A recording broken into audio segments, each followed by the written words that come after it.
Atlantide, 30 mars 1936. Mein Gott, que c'est beau! Mais qu'est-ce que ça peut bien être, Morietta? Une idée envoyée! La idée de l'anche bleue, mein général de d'ordure. La idée de l'anche bleue. Nous touchons au but. Ah! Il reste encore la moitié de nos hommes dans le tunnel! Dépêchez-vous! Vous êtes des ariens barbares! Les Anglais doivent être ici. Je ne les raderai pas. Cette fois, ils seront mes victimes. Aïe! Fou, général! Fou! Vous vous occuperez d'eux. Je ne les laisserai pas sortir d'ici vivants, baron von Schmoll! J'aurais craché! Scheiße, pardon, je voulais pas vous viser, mein Morietta. Stupide, imbécile! On ne t'a jamais appris à te tenir correctement. Oh, c'est bon, je me suis excusé, quoi! Tu vas pas chier une pendule? Oh, général, regardez par terre, contre les portes. Touffe! Les répliques des yeux de l'ange bleu! Non, Morietta, ne les prenez pas! Si elles sont ici, c'est pour une bonne raison, je suppose. Ce sont mes bières à moi, général. Je dois les récupérer. C'est à moi. Oh, et puis comme vous voulez. Mais c'est quoi ce bruit? Ah, mes petites bières à moi. Comme vous êtes belles. Et les yeux de l'ange bleu doivent être plus belles que vous. Baronne, les portes! Les portes! Elles se referment! Klaus! Vous et vous tous! Revenez les portes! C'est ce qu'on essaie de faire, général, mais elles sont trop lourdes. Général! Nos soldats vont se faire égrabouiller!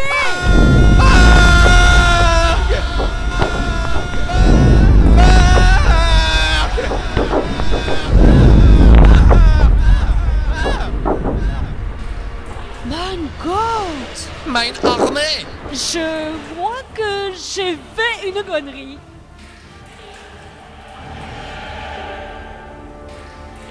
Merde, l'eau rentre dans mes chaussures. Cessez de vous plaindre, Wexley. Nous sommes dans le même cas que vous. Me plaindre? Ça fait je sais pas combien de temps qu'on erre dans ces Monsieur ruines. Wexley, un peu de respect, je vous prie. Regardez autour de vous. Des temples effondrés, des bâtiments baignant dans un fin tapis d'eau de mer, certes, mais l'une des plus grandes civilisations terriennes. L'Atlantide, monsieur Wexley. Jamais personne n'a pu prouver son existence. Pour beaucoup, ce n'était qu'une affabulation d'un vieux philosophe grec. Et là, c'est comme si toute ma vie trouvait son sens. À l'âge de 14 ans, je découvrais le parchemin hébreu parlant des yeux de l'ange bleu. Je n'ai jamais cessé de le chercher dès lors. Et à 18 ans, je partais en mer Égée chercher l'Atlantide. Ah, Anastasia, si seulement tu savais. Les deux quêtes du professeur se rejoignent, Wexley. Laissez-le profiter pleinement de ceci. On m'a raillé parce que je croyais en l'existence des deux pierres précieuses. On m'a raillé parce que j'y ai voué toute ma vie. On m'a raillé lorsqu'encore étudiant, je suis parti à la suite du professeur Klaus m'apportait Klaus à la recherche de l'Atlantide. On m'a raillé. Et là... Ouais, j'ai la très vague impression de comprendre ce que vous ressentez. C'est peut-être le coup du lorsqu'encore étudiant je suis parti à la suite du professeur. Il y a comme qui dirait un air de déjà-vu. Nous sommes dans ce qui s'apparente à une grande avenue. Regardez là sur le côté, les mêmes temples se succèdent. Pas dans le même état, mais oui.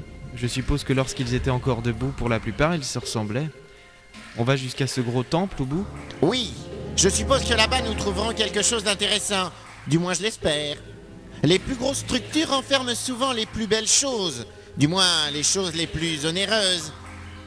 Mon Dieu, j'ai l'impression de parler comme un pilleur de tombes. Bah, l'avantage ici, c'est qu'on n'a pas besoin de torches. D'où vient cette lumière, à votre avis? Aucune idée, mais sûrement pas de vous. Oui, bon, ça va, il m'arrive de réfléchir tout de même. C'était quoi ce bruit? T'es pas les portes, ça? Je ne sais pas, mais ça ne me dit rien qui vaille. Les enfants, je crois bien que nous ne sommes pas seuls ici. Comme pour confirmer les dires du professeur, un murmure s'élevait dans la cité enfouie. Le bruit avait résonné tel un gong, réveillant l'Atlantide. Bon, écoutez-moi, qui que ce soit ou quoi que ce soit, nous devons garder courage et continuer. Venez. Nous avons pressé le pas, nous approchant au fur et à mesure d'un immense temple, haut d'une quarantaine de mètres. De larges escaliers de marbre menaient à une suite de colonnes ornées de runes anciennes. Et tout semblait briller d'humidité, comme si une éternelle rosée épousait les formes sculptées. Nous avons gravi les marches. Une fois au pied des hautes colonnes de marbre, nous nous sommes retournés, admirant la cité. Au loin, l'escalier que nous avions descendu quelques heures ou quelques jours plus tôt. Ici, le temps semblait différent, incalculable, voire inexistant.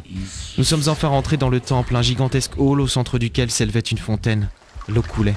De ma vie, je n'ai jamais vu une eau aussi claire. Bexley, ça va pas? Si. Encore cette sensation d'étouffement. Nous avons marché à travers diverses salles, vides de tout meuble. Mais aucune n'était poussiéreuse comme le sont généralement les cités en ruine, les antiquités, comme si quelqu'un habitait encore ici. Depuis un moment, je vous trouve pâle, Bexley.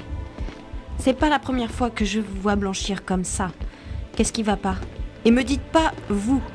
On laisse vos problèmes de cœur pour le moment. Par là! C'est par cette porte qu'il faut passer. J'ai comme un pressentiment. Je sais pas, Laura, c'est bizarre, une sensation. Le professeur a poussé une porte. Et la sensation d'étouffement s'est faite peur. Nous débouchions sur une salle circulaire entourée de colonnes sombres. Au milieu trônaient 2 pierres d'un bleu si pur, éclatant, sur un autel, et autour d'elles, une lumière étincelante. Et si le professeur n'avait Dieu que pour les yeux de l'ange bleu, les miens se fixaient sur une grande silhouette, de dos, un homme vêtu d'une grande robe de moine, une capuche rabattue sur la tête. Il s'est retourné lentement vers nous, et sa voix fut comme un coup de tonnerre. Je vous attendais.